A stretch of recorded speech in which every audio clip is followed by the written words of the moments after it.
The Galactic Council chambers fell silent as Admiral Sarah Chen stepped through the massive crystalline doors, her boots echoing against the polished floors that had once been reserved only for the galaxy's most formidable species. The irony wasn't lost on her. 3 years ago, humans hadn't even been permitted to attend these sessions. "Esteemed members," Chen began, her voice carrying the weight of recent history, "I come before you not as a supplicant, but as the new administrator of this station." The assembled delegates, towering Vorthak warriors with their chitinous armor, the ethereal Zephyrians whose energy forms flickered with indignation, and the mechanical precision of the construct representatives, shifted uncomfortably. Their discomfort was palpable, a stark contrast to the confidence they had displayed when humanity first approached the council seeking membership. Chen remembered that day vividly.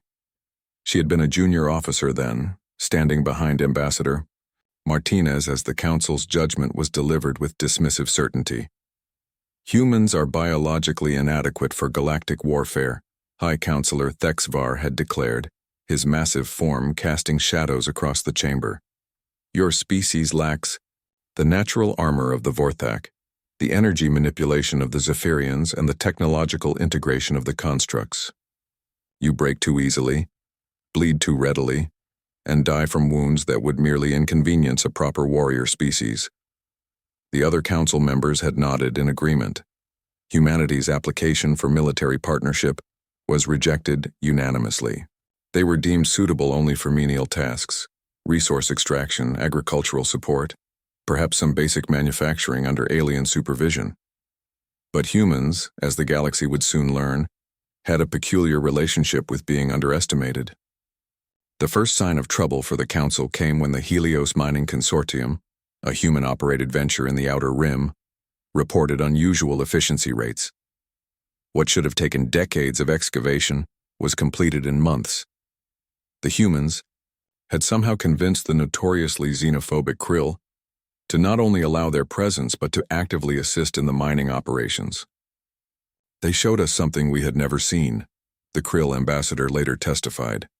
"They worked alongside us, shared their food, learned our customs. When the tunnel collapsed, they risked their own lives to save our workers. No other species had ever done such a thing." The pattern repeated across human settlements. Trade routes that had been stagnant for centuries suddenly flourished under human management. Diplomatic impasses that had lasted decades were resolved within weeks of human mediation. Species that had been enemies for millennia found themselves sitting at the same table, united in their growing appreciation for human ingenuity. The Council's first real alarm came when the human merchants began offering military consultation services, not combat.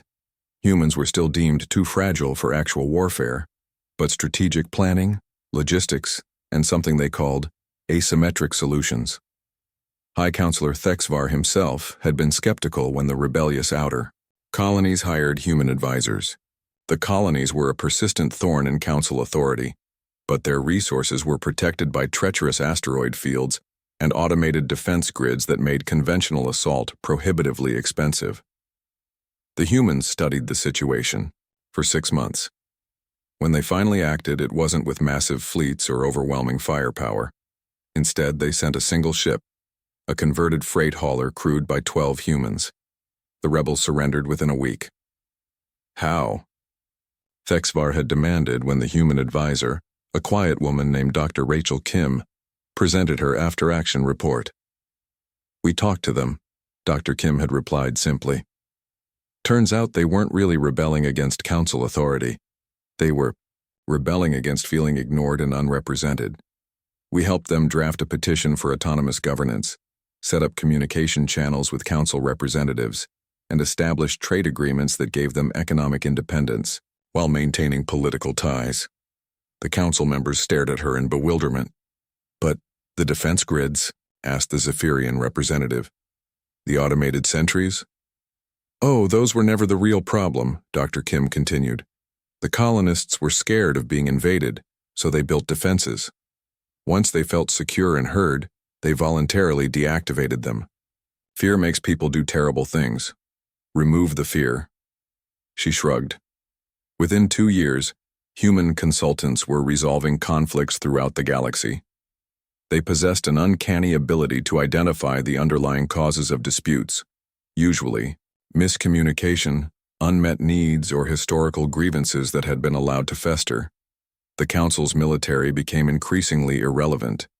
Why wage costly wars when humans could achieve the same results through negotiation, economic incentives, and what they termed soft power?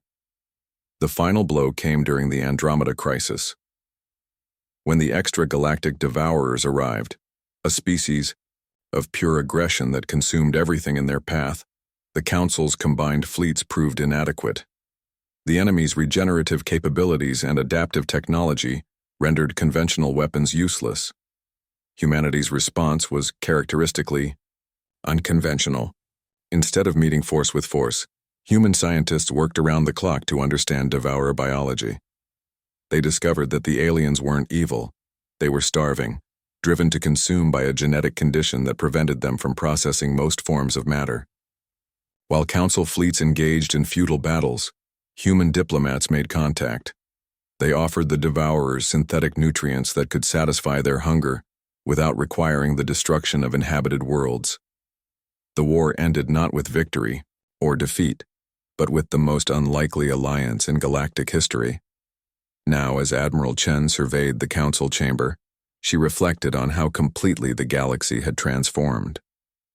The old power structures based on military might had given way to a new order built on cooperation, understanding, and mutual benefit.